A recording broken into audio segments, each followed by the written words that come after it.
Picture this. Thunder cracking overhead, relentless rain pouring down, swallowing everything in sight.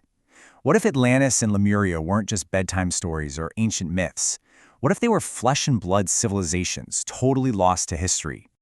It's crazy to think about, right? But ancient cultures all across the globe actually tell the exact same story.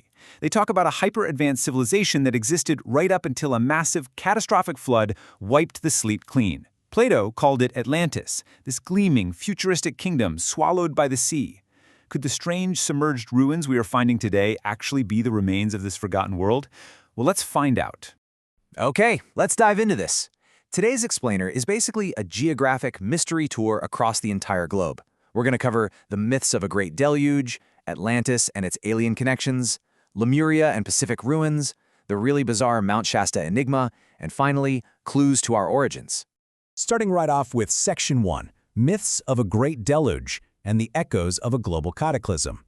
So from the biblical story of Noah in Genesis, to the Epic of Gilgamesh in Mesopotamia, all the way to the Egyptian Edfu texts, there is this striking, undeniable pattern. They all describe an advanced, pre-flood civilization destroyed by water.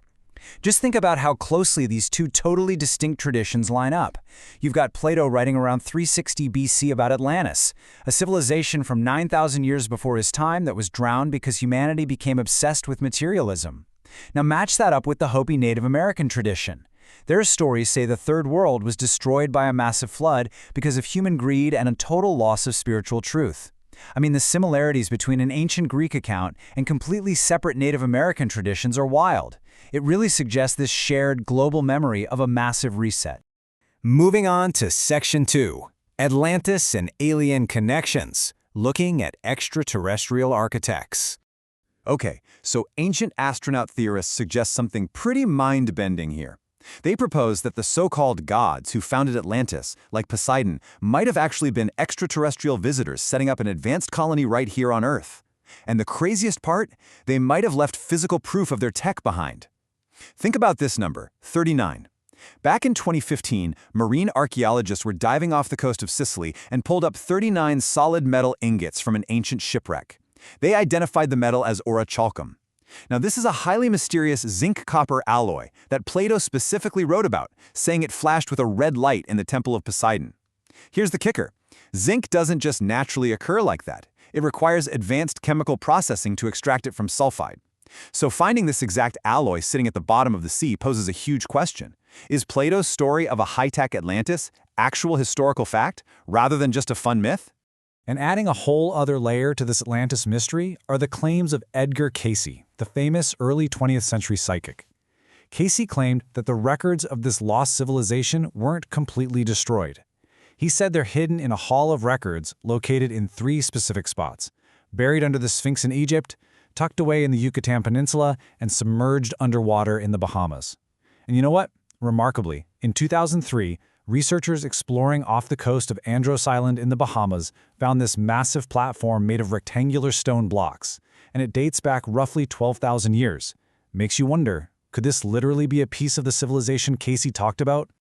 Now, there are definitely some far more controversial theories out there regarding where Atlantis actually ended up. Some modern researchers and whistleblowers like Michael Salla argue that Atlantis wasn't just a sunken island in the Atlantic. They claim it was a full-blown extraterrestrial colony that was physically relocated and then flash frozen in Antarctica about 13,000 years ago, right after a catastrophic pole shift. I know, it's a staggering claim. But theorists argue that this site is actively being covered up by world governments who might even be running secret bases down there in the ice to this very day.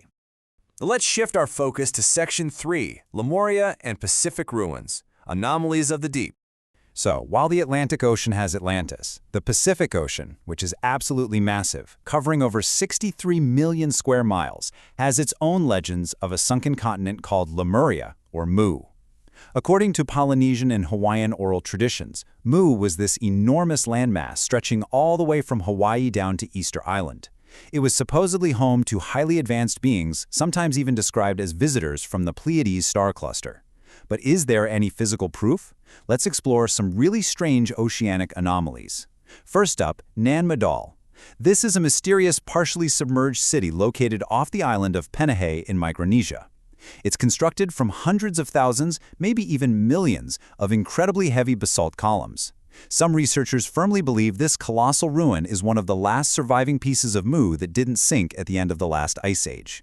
Another totally staggering anomaly is the Yonaguni Monument, discovered back in 1997 off the coast of Japan. It's this absolutely massive rock formation sitting less than 100 feet underwater.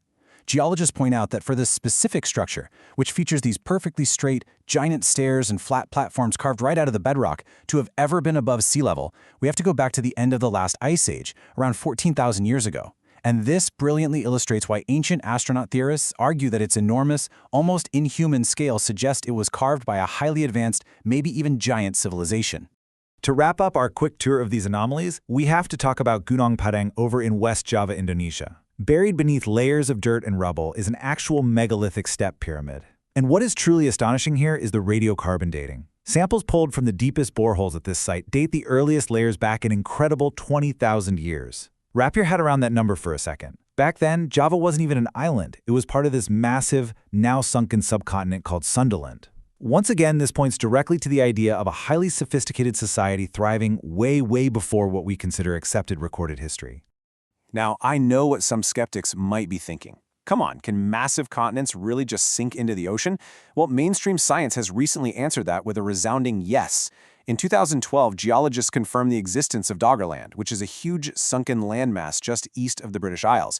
And then in 2017, they officially recognized Zealandia, an entirely sunken continent near New Zealand. These are mainstream accepted discoveries proving that catastrophic land sinkages are a very real scientific fact, which suddenly gives a whole lot of geological credibility to those old myths of lost continents. That brings us to Section 4, the Mount Shasta Enigma, Secrets Inside the Mountain. So Mount Shasta in California is already famous for some truly baffling disappearances and people claiming to see strange beings made of light. The local legends say that when the continent of Lemuria was facing destruction, a bunch of survivors actually created a hidden, high-tech refuge deep inside the mountain's caves. To really grasp this, we need to look at the incredibly eerie story of a gold prospector named J.C. Brown. In 1906, Brown claims he accidentally stumbled into a man-made tunnel deep inside Mount Shasta.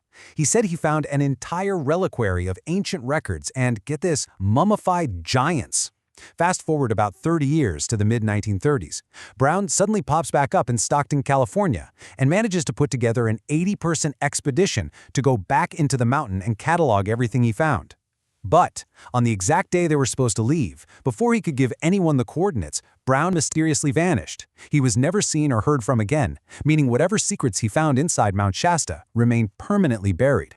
And finally, Section 5, Clues to Our Origins and Cycles of Destruction.